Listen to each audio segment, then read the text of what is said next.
trouver un cercle. On y va. J'ai pas besoin du micro, hein, j'ai ça. Voilà, bonjour à tous. Si, ah si quand même. Ah bon, ah c'est pour vous, d'accord, j'ai pas compris les subtilités de la technique. Si, plus proche, d'accord, comme ça c'est bon. Vous m'entendez au fond? Très bien. Plus près. Plus près, encore?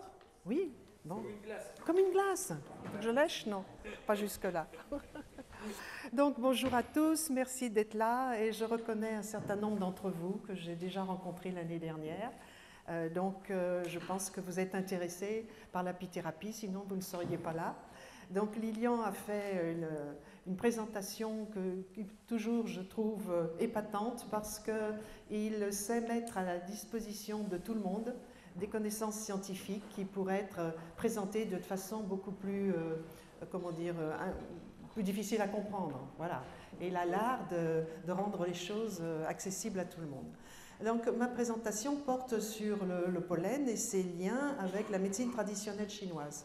Alors, la médecine traditionnelle chinoise, vous en connaissez tous un des aspects les plus connus en Occident, c'est l'acupuncture. L'acupuncture fait partie des méthodes de la médecine traditionnelle chinoise qui, bien sûr, comporte d'autres pratiques de soins. Voilà. Alors, qu'est-ce que c'est, rapidement bien sûr, hein, qu'est-ce que c'est que la médecine traditionnelle chinoise? C'est une très très ancienne médecine. Jean-Yves l'a évoqué tout à l'heure.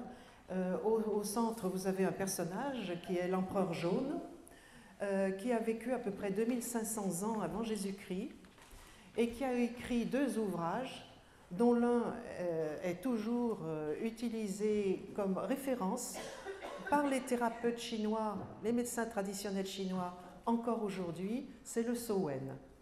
Et je veux dire, tous les étudiants en médecine chinoise apprennent des passages du Sowen qui éclairent encore de nos jours la pratique en acupuncture.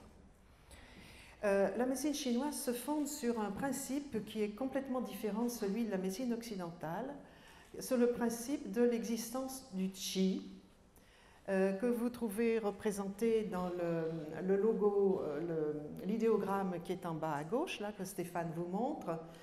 Le qi, c'est-à-dire on peut traduire le qi par le thème d'énergie, bien qu'il soit toujours difficile de traduire correctement un idéogramme qui comporte toujours, c'est un concept, un idéogramme, donc il comporte toujours plusieurs éléments et réduire un idéogramme à un seul mot est bien sûr très réducteur. Mais on va quand même utiliser le terme d'énergie qui est le plus proche du sens profond de cet idéogramme.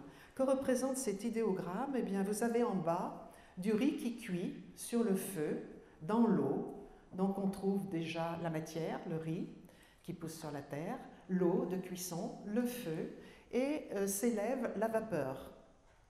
Donc le riz, l'eau matérielle, le feu, la vapeur immatérielle. Et vous avez donc là le sens profond du qi, c'est-à-dire l'idée de mouvement et l'idée de transformation.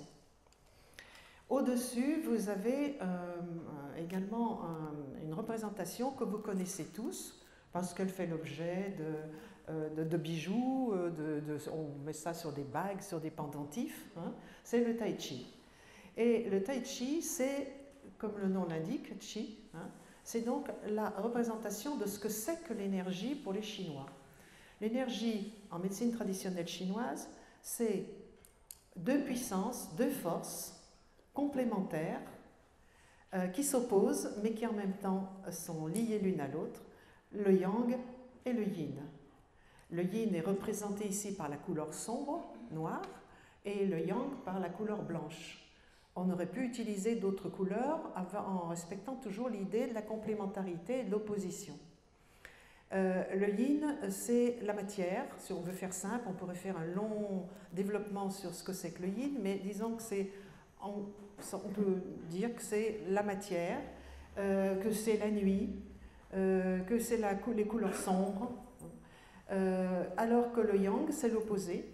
Donc, c'est l'immatériel, c'est le jour, le soleil,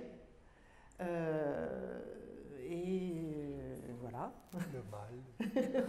Oui, alors effectivement, si on